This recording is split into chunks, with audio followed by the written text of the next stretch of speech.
السلام علیکم ورحمۃ اللہ نحمده ونصلي على رسوله الكريم اما بعد فاعوذ بالله من الشيطان الرجيم بسم الله الرحمن الرحيم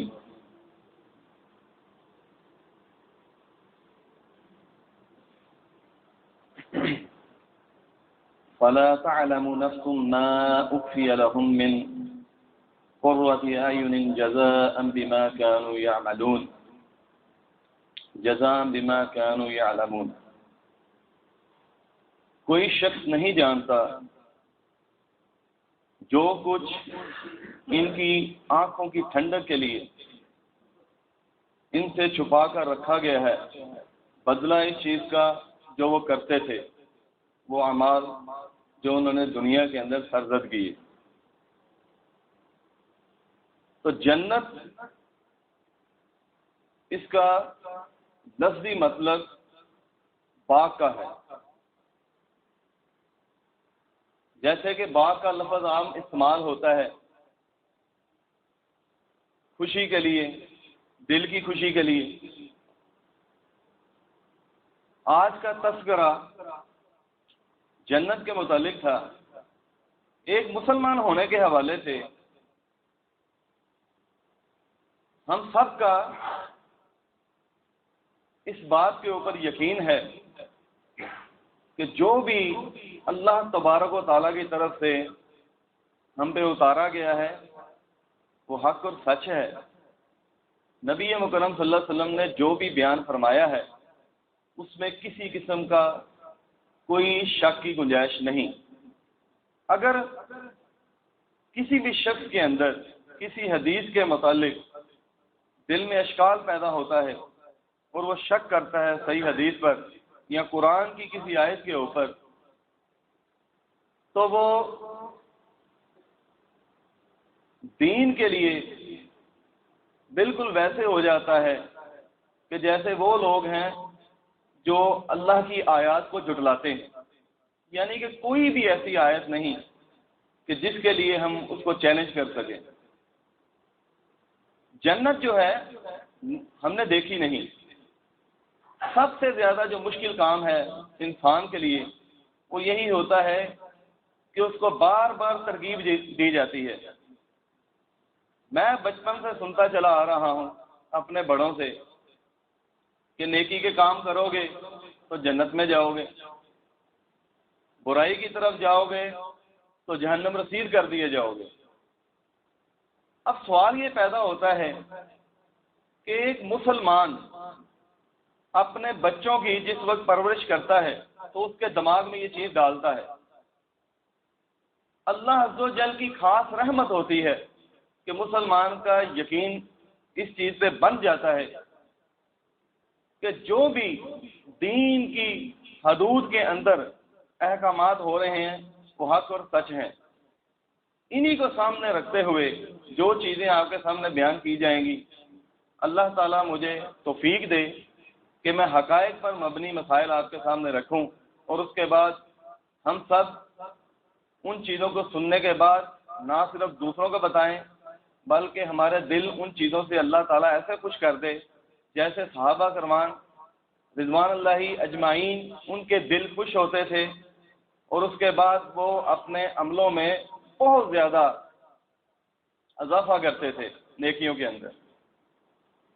سورہ عمران کے اندر اللہ تبارک و تعالیٰ فرماتا ہے کہ جنت کی چوڑائی آسمان اور زمین کے درمیان جتنی بھی وسعت ہے اس کے برابر ہے۔ اسی طریقے سے صحیح ترمذی کے اندر صحیح جو روایت ہے اس میں آتا ہے کہ جنت کے 100 درجات ہیں، جہنم کے تو 6 درجے ہیں نا، جنت کے 100 درجات ہیں۔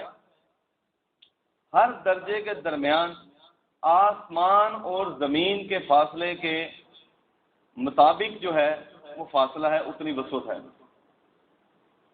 پھر جنت کو مختلف نام لے لے کے اللہ تبارک و تعالیٰ نے قرآن کے اندر بیان فرمایا، جیسے کہ دارالسلام کہا،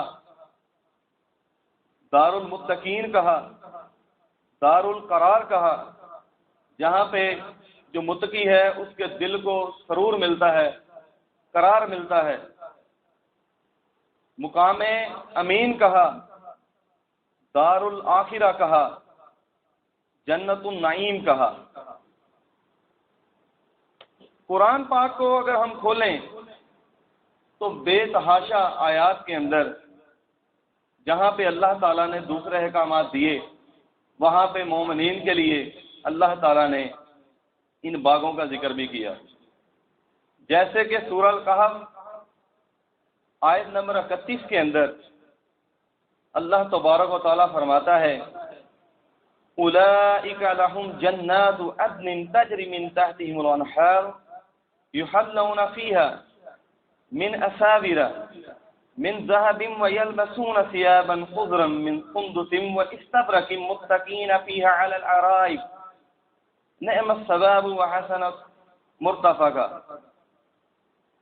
کہ ان کے لیے ہمیشگی والی جنتیں ہیں، ان کے نیچے سے نہریں جاری ہوں گی، وہاں یہ سونے کے کنگن پہنائے جائیں گے اور سرسبز رنگ کے نرم اور باریک اور موٹے ریشم کے لباس پہنائے جائیں گے، وہاں تختوں کے اوپر تکیے لگائے ہوئے ہوں گے۔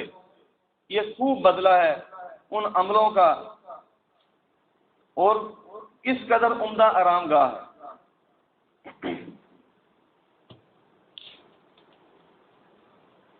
اللہ تبارک و تعالیٰ نے ابھی تک جتنی بھی نہریں ہم لوگ اپنی زندگی میں دیکھتے ہیں تو یہاں تو وہ پانی کی ہوتی ہیں یا پانی کے ساتھ مٹی کی یا کسی رنگ کی آمیزش ہوتی ہے۔ اللہ تبارک و تعالیٰ قرآن کریم کے اندر ہمارے سامنے رکھتا ہے کہ دودھ کی نہریں ہیں، شراب اور شہد کی نہریں۔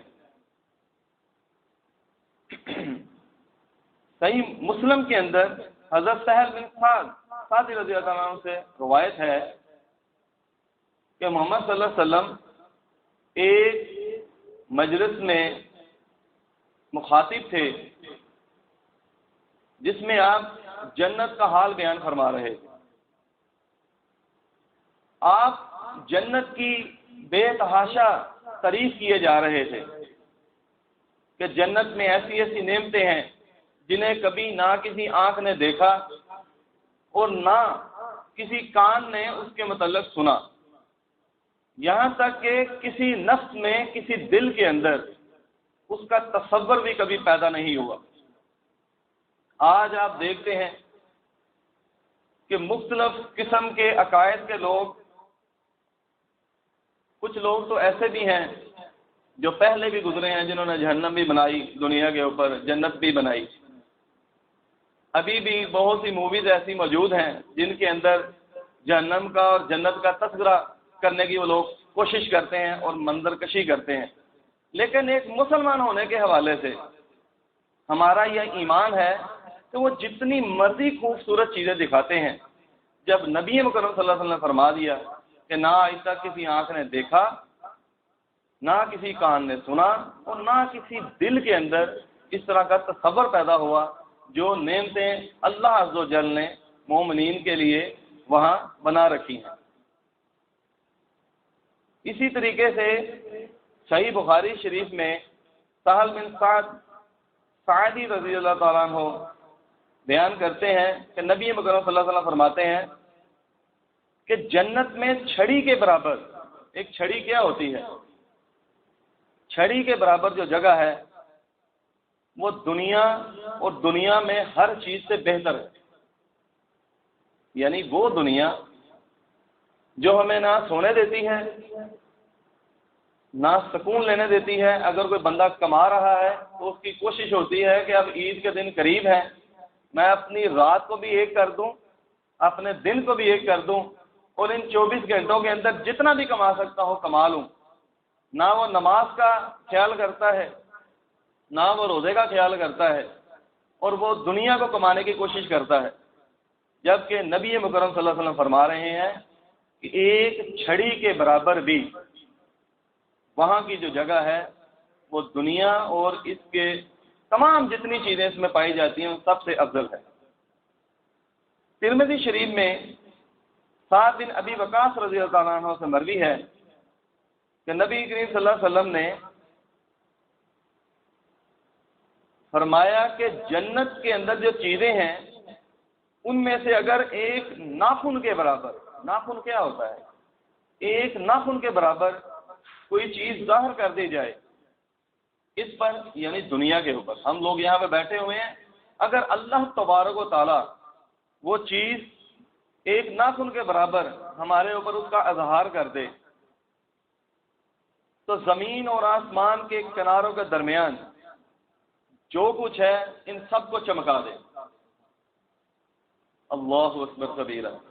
فرمایا کہ ایک مرد جو ہے اس کو جو کنگن پہنایا گیا ہوگا، اگر وہ کنگن جو ہے وہ دکھا دے زمین کی طرف تو اس کی اتنی روشنی ہوگی کہ تم جو سورج دیکھتے ہو، ستارے دیکھتے ہو رات کو، ستارے چھپ تو کہیں نہیں نہ جاتے، سورج کی روشنی کے اندر ستاروں کی روشنی ماند پڑ جاتی ہے۔ فرمایا تمہارا جو سورج تمہیں نظر آتا ہے اس کی روشنی اس کنگن کی روشنی کے آگے ماند پڑ جائے گی۔ سبحان اللہ، اللہ اکبر۔ اللہ عز و جل نے کیا خوبصورت چیزیں انسان کے لیے رکھی ہیں۔ پھر اللہ تبارک و تعالی سورہ رحمان کے اندر فرماتا ہے، خیموں کا ذکر کرتا ہے کہ حور مقصورات فی الخیام، کہ خیموں میں حوریں ٹھہرائی گئی ہوں گی۔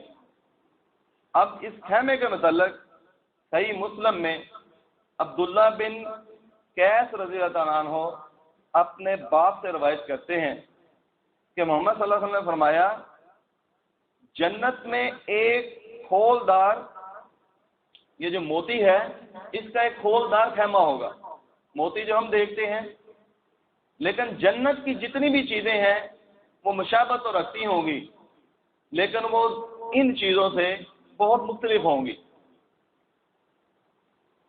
جس کی چوڑائی 60 میل ہوگی، یعنی خیمے کی صرف چوڑائی جو ہے وہ 60 میل ہے۔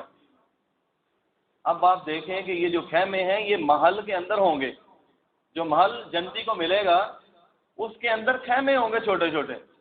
یہ جو چھوٹا سا خیمہ ہے یہ 60 میل جتنا چوڑائی رکھتا ہے۔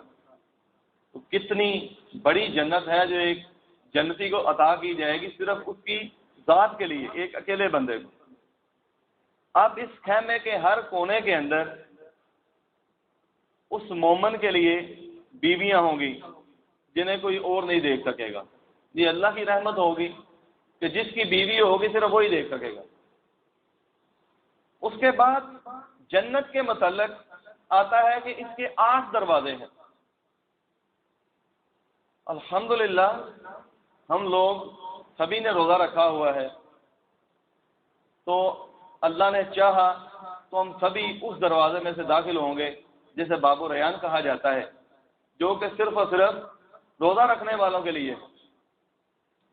اسی طریقے سے مسلم شریف کے اندر انس بن مالک سے روایت ہے رضی اللہ عنہ کہ رسول اللہ صلی اللہ علیہ وسلم نے فرمایا کہ جیسے دیکھیں آپ یہاں پہ جمعہ بازار ہوتا ہے، جنت میں بھی ایک جمعہ بازار ہے۔ جو شخص جنت کے جمعہ بازار کے اندر جائے گا وہاں پر شمال کی طرف سے ایک آندھی چلے گی، ایک ہوا چلے گی، جس کی گرد کے اندر مشک شامل ہوگی، وہ جب اس کے کپڑوں پر، اس کے چہروں پہ پڑے گی تو اس کے جو خوبصورتی ہے اس میں اضافہ کرے گی۔ جب وہ واپس پلٹے گا اس بازار سے، جمعہ بازار سے، اپنی بیویوں کے پاس خیموں کے اندر، تو بیویاں کہیں گی کہ ہمارے پیچھے سے تو آپ اور بھی زیادہ حسین ہو گئے ہیں۔ اتنے میں جو بیویاں ہوں گی ان کو بھی اللہ تعالیٰ مزید حسین کر دے گا۔ وہ کہیں گے کہ ہمارے پیچھے سے تم بھی زیادہ حسین ہوگی۔ سبحان اللہ۔ اللہ، یہ ہر جمعہ یہ معاملہ ہوگا۔ معلوم ہوا جیسے یہاں پہ دن ہے ویسے ہی آخرت میں بھی دن ہوں گے۔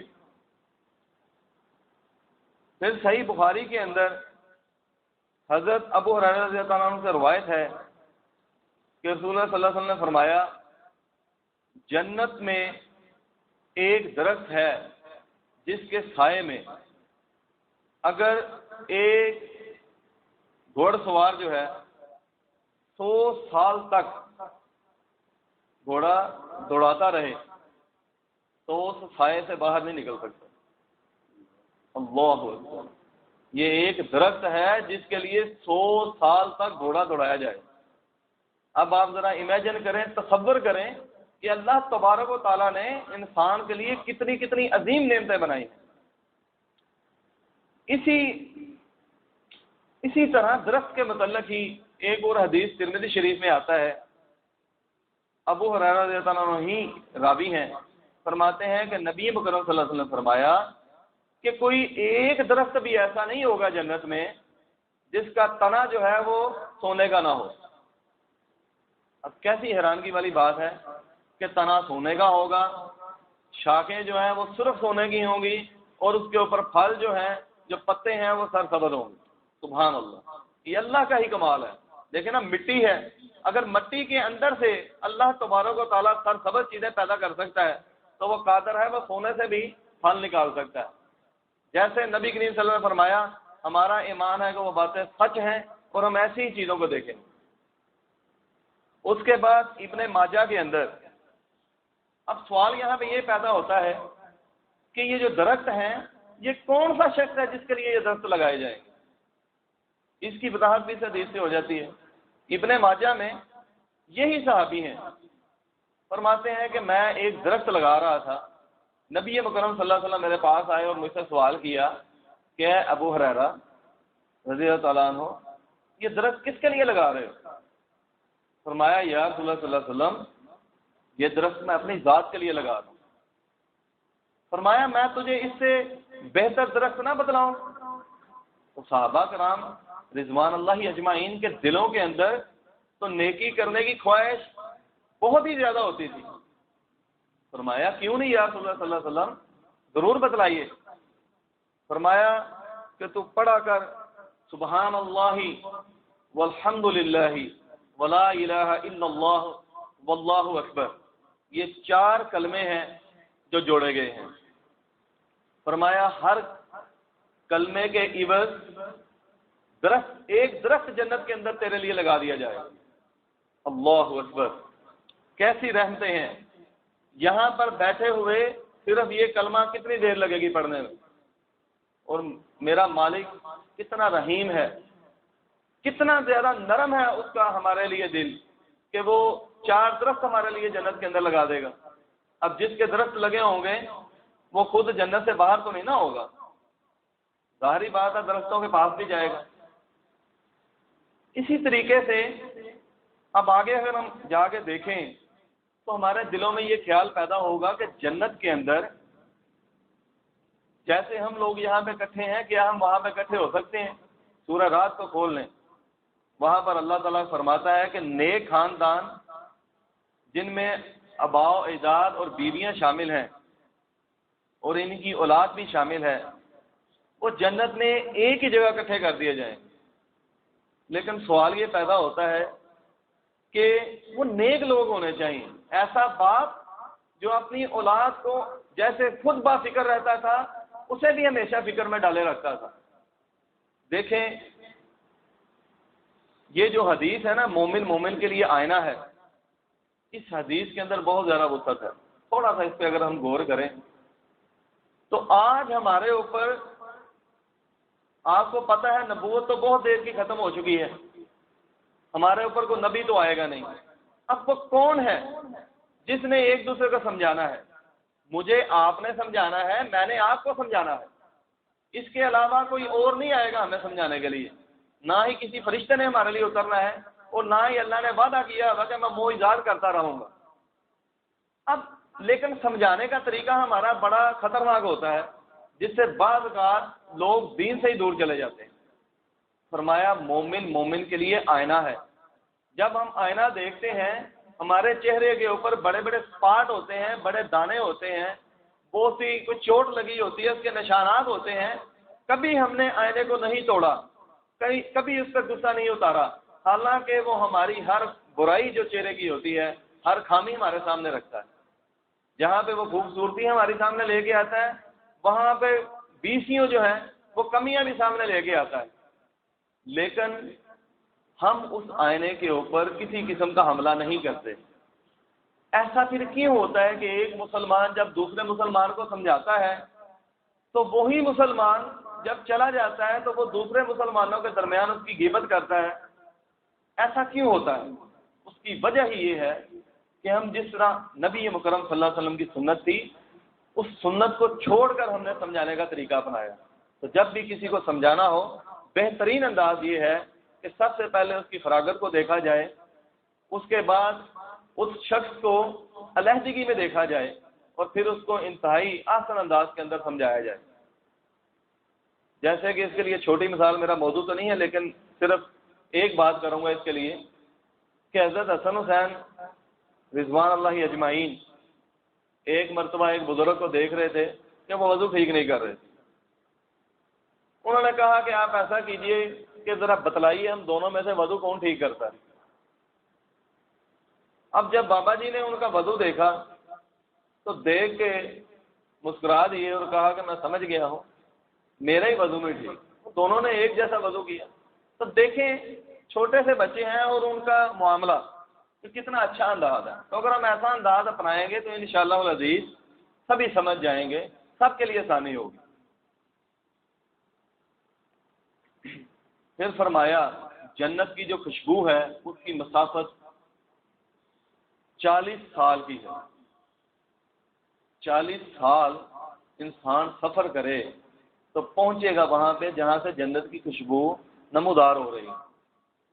اب اس خوشبو کو کون نہیں پائے گا؟ یہ بھی ہمارا موضوع نہیں ہے، لیکن صرف ایک حدیث بیان کرتا ہوں کہ صحیح بخاری میں عبداللہ بن عمر رضی اللہ عنہ سے روایت ہے کہ نبی مکرم صلی اللہ علیہ وسلم فرمایا جس نے کسی جان کو ناحق قتل کیا وہ جنت کی خوشبو تک نہ پائے گا۔ اور آگے فرمایا اور جنت کی خوشبو 40 سال کی مسافت سے آئے گی۔ اب جو آپ کے سامنے قتل تو اب عام ہو گئے ہوئے ہیں، عام ہے قتل، اور یہ بھی قیامت کی نشانیوں میں سے ایک نشانی ہے کہ قتل عام ہو جائے گا۔ ہم قتل کرتے ہوئے کوئی بھی نہیں کچھ بھی نہیں سوچتا کہ ہم کس طریقے سے کسی کی جان کو ماریں گے، اور اس کے بعد اس کے گھر کے اندر کون سی آفتیں آ جائیں گی، اس کے کتنے بچے ہوں گے، کتنی بہنیں ہوں گی جس کی ذمہ داری اس کے اوپر ہوگی۔ بہرحال اللہ نے بھی اس کے لیے بڑا سخت بدلہ رکھا کہ اس کو خوشبو بھی اللہ نے عطا نہیں کرنی۔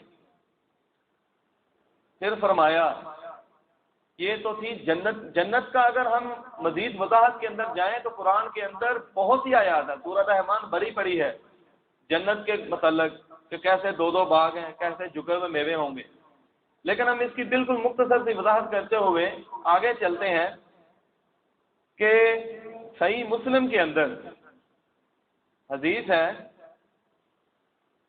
کہ ایک شخص ایسا ہوگا کہ جس نے دنیا کے اندر ایسی زندگی گزاری ہوگی تو کبھی اس کو مصیبت و پریشانی نہیں آئی ہوگی۔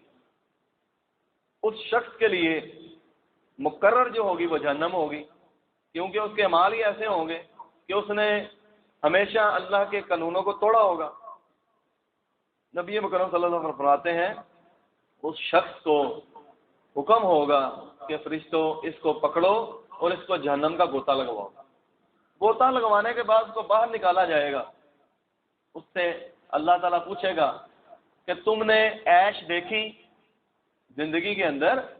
میں عیش میں زندگی گزارنے والا شخص تھا، اس سے عیش کے متعلق سوال کیا جائے گا۔ وہ کہے گا اے اللہ مجھے تیری قسم میں نے کبھی عیش نہیں دیکھی۔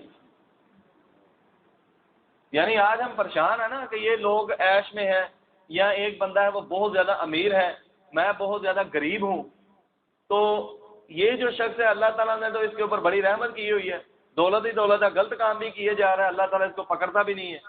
تو اللہ تعالیٰ کے نبی مکرم صلی اللہ علیہ وسلم جو فرما رہے ہیں اس حدیث پر غور کر لیا جائے تو میرا خیال ہے کہ ہمارے تینوں کے اندر جو دل ہے وہ ٹھنڈا ہو جانا چاہیے کہ اللہ تعالیٰ کہتا ہے نبی کریم صلی اللہ علیہ وسلم کے ذریعے سے کہ یہ جو شخص ہے یہ اپنی تمام عیش بھول جائے گا، انکاری ہو جائے گا عیش کا۔ اسی طریقے سے مصائب سے ڈھکے ہوئے زندگی گزارنے والے شخص کو بلایا جائے گا، ہوگا وہ جنتی، اس نے دین کی حدوں کو پامال نہیں کیا ہوگا، وہ دین کے عین مطابق چلا ہوگا، اللہ کا پیارا ہوگا، جنت مقرر ہوگی اس کے لیے۔ اس شخص کو جب غوطہ لگوایا جائے گا، اللہ کرے وہ ہم میں سے ہی ہو کہ جس کو غوطہ لگوایا جائے، کتنا خوش قسمت وہ شخص ہوگا۔ اس شخص کو جب غوطہ لگوایا جائے گا جنت کا، تو اس سے پوچھا جائے گا کبھی مصیبت آئی تجھ پہ، مصیبت دیکھی؟ وہ انکاری ہوگا، وہ کہے گا اے اللہ مجھے تیری قسم مجھے کبھی مصیبت نہیں آئی۔ اب آپ حیران ہو جائیں اس چیز کو دیکھتے ہوئے، انسان جس دنیا کے پیچھے بہت زیادہ بھاگ رہا ہے، ہر 24 گھنٹوں میں کوئی لمحہ اس کا ایسا نہیں، سوتے ہوئے بھی وہ یہ سوچ کے سوتا ہے کہ کل دنیا کے اندر میں نے کیا کرنا ہے۔ اس شخص کو یہ دیکھ لینا چاہیے کہ آگے آنے والا جو وقت ہے وہ ایسا ہے کہ جس کے اندر انسان ہر چیز کو بھول جائے گا۔ جیسے یہ جہنمی تھا، اس نے دنیا کی عیش کو بھول گیا، جو جنتی تھا وہ دنیا کے اندر مصیبتوں، پریشانیوں، غموں کو، مفلسی کو، ہر چیز کو بھول گیا۔ اس کے بعد فرمایا کیا ہو میں تمہیں حال سناتا ہوں ایک ایسے جنتی کا، یعنی پہلے تو آپ کے سامنے جنت کی وسعت بیان ہو گئی کہ 100 درجات ہیں جنت کے، اور ہر درجے کے درمیان میں کتنا فاصلہ ہے، زمین و آسمان کے برابر۔ اب کیوں نہ ہم ایک ایسے جنتی سے پوچھیں کہ جو کہ سب سے ادنا جنتی ہے، کہ اللہ تبارک و تعالیٰ اس شخص کو کتنی جگہ دے گا جنت کے اندر۔ صحیح مسلم کے اندر ہی یہ روایت آتی ہے، عبداللہ رضی اللہ عنہ کہتے ہیں نبی مکرم صلی اللہ علیہ وسلم نے فرمایا جہنم سے سب سے آخر میں نکلنے والے شخص کو میں پہچانتا ہوں۔ استغفر اللہ من ذالک، اے اللہ ہم سب کو جہنم سے محفوظ رکھنا، ہمیں ایسے جنتیوں میں ہرگز شامل نہ کرنا جو جہنم کا منہ دیکھ کر جنت میں جائیں گے۔ فرمایا وہ شخص پھولوں کے بل گھسڑتا ہوا جہنم سے باہر نکلے گا۔ اب جب وہ جنت کو دیکھے گا تو وہ کہے گا کہ اللہ تیری جنت کے اوپر تو قبضہ ہو چکا ہے، یہاں پر تو ہر ایک نے اپنی اپنی جگہ جو ہے وہ اس پر مقبوض ہے، میرے لیے تو کوئی جگہ باقی بچی ہی نہیں۔ نبی مکرم صلی اللہ علیہ وسلم اس روایت کے اندر بہت زیادہ مسکرائے۔ کیسے مسکرائے؟ جب اللہ تبارک و تعالیٰ نے اسے کہا تھا تو خواہش تو کر، تو کہتا ہے کہ ساری جگہ مقبول ہو چکی ہے، کوئی بھی جگہ جنت میں خالی نہیں، تو ایسا کر کہ تو خواہش کر۔ وہ خواہش کرے گا، اللہ تعالیٰ کہے گا اس سے کہ میں تجھے جتنی دنیا ہے اس کے برابر 10 دنیاؤں جتنی سلطنت کی بشارت دیتا ہوں۔ وہ شخص جو ہوگا وہ کہے گا اللہ تو بادشاہ ہے، تو بادشاہ ہو کر مجھ سے مذاق کرتا ہے۔ استغفر اللہ من ذالک۔ وہ شخص کیونکہ جہنم سے نکلا ہوگا، اس کے اتنے مینرز نہیں ہوں گے کہ وہ یہ جانتا ہو کہ اللہ تبارک و تعالیٰ جو کہتا ہے وہ پورا کرتا ہے، کیونکہ وہ شخص جو اپنی بات کو پورا نہیں کر سکتا وہ 2 یا 3 وجوہات کی وجہ سے پورا نہیں کر سکتا۔ نمبر 1، یا تو اس کا کسی کا خوف ہوگا تو وہ جھوٹ بولے گا، یا اس کو کوئی لالچ ہوگا تو وہ جھوٹ بولے گا، یا اس نے دھوکہ دینا ہوگا تو وہ جھوٹ بولے گا۔ ہمارا مالک ان تمام کجیوں سے، ان تمام کمیوں سے، دنیا کی ہر قسم کی کمیوں سے اللہ عز و جل پاک ہے۔ نہ اس کو کسی کا ڈر ہے، نہ اس کو کوئی لالچ دے سکتا ہے، اور نہ ہی اس کو کسی کو دھوکہ دینے کی ضرورت ہے، کیونکہ وہ دھوکہ بازوں کا خود خلاف ہے۔ تو اللہ عز و جل اسے کہے گا کہ اے میرے بندے، میں جو کہتا ہوں اس پر کرنے کی قدرت رکھتا ہوں۔ نبی مکرم صلی اللہ علیہ وسلم کے متعلق حضرت عبداللہ فرماتے ہیں کہ میں نے ان کو دیکھا کہ آپ کا چہرہ جو ہے وہ اتنا مسکرا رہا ہے کہ آپ کے منہ کے جو داڑے ہیں، داڑے مبارک، یہ بھی نظر آنے لگی۔ میں اتنا مسکرائے وہ کہ یہ اللہ کا بندہ عجیب آدمی ہے کہ اللہ تعالیٰ اسے بشارت دے رہا ہے اور یہ آگے سے کہتا ہے کہ اللہ تم مجھ سے مذاق کرتا ہے۔ اسی طریقے سے آخری روایت بیان کر کے تو ختم کرتا ہوں بات کو۔ صحیح مسلم کے اندر ہی حضرت انس رضی اللہ تعالیٰ عنہ فرماتے ہیں کہ رسول اللہ صلی اللہ علیہ وسلم نے فرمایا جب جنت میں تمام جنتی چلے جائیں گے تو پھر بھی اللہ تعالیٰ جتنی چاہے گا جگہ باقی بچ جائے گی۔ یعنی جنت کے اندر یہ تو جو جنتی تھا معلوم ہوا کہ اس کی معلومات ہی بہت کم ہے، یہ نہیں جانتا۔ اللہ تبارک و تعالیٰ کے متعلق نبی مکرم صلی اللہ علیہ وسلم فرماتے ہیں کہ جنتی تمام کے تمام جنت میں جب چلے جائیں گے پھر بھی اتنی جگہ باقی بچ جائے گی کہ اللہ تبارک و تعالیٰ ایک نئی مخلوق پیدا کرے گا اور اس کو جنت کے اندر قائم کرے گا اس جگہ کے اندر۔ تو یہ ہے جنت۔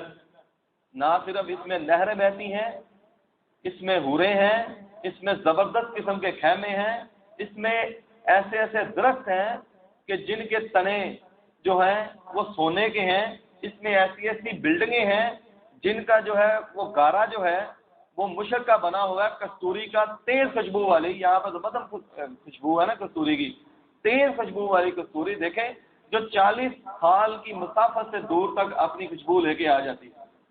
پھر ایک اینٹ جو ہے وہ سونے کی ہے، ایک چاندی کی ہے۔ سبحان اللہ۔ اللہ تبارک و تعالیٰ نے جنتیوں کے لیے بہت ہی زبردست قسم کے انتظامات کیے ہوئے ہیں۔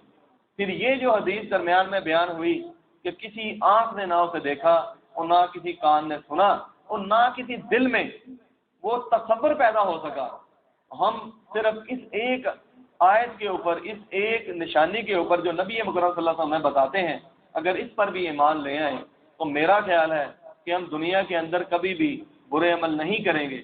لیکن یہ تمام جو عمل ہیں وہ ہم تبھی بچیں گے جب ہم ایک دوسرے کی اصلاح کرتے رہیں گے، ایک دوسرے کو برائی سے بچاتے رہیں گے۔ اگر ہم نے نہ بچایا تو نہ ہم خود بچ سکیں گے، نہ ہم دوسروں کو بچا سکیں گے۔